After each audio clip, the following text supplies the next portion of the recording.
Hi, in this video you are going to learn how to delete the browsing data in Google Chrome browser.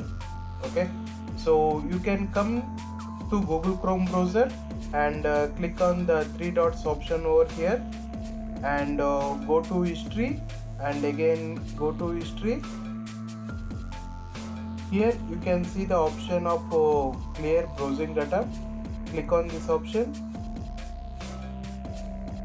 You can see here the last 1 hour option and last 24 hours option and last 7 days and last 4 weeks and all time.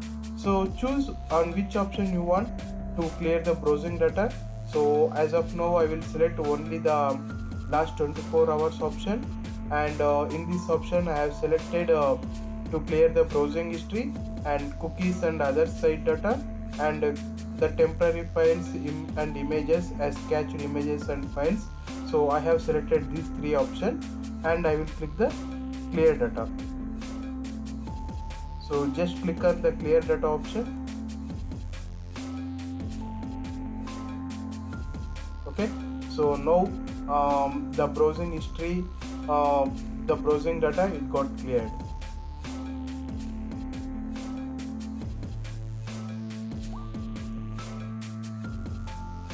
So now you can see I have selected the option of 24 hours. So that today's whatever the browsing details it was there, it was got deleted.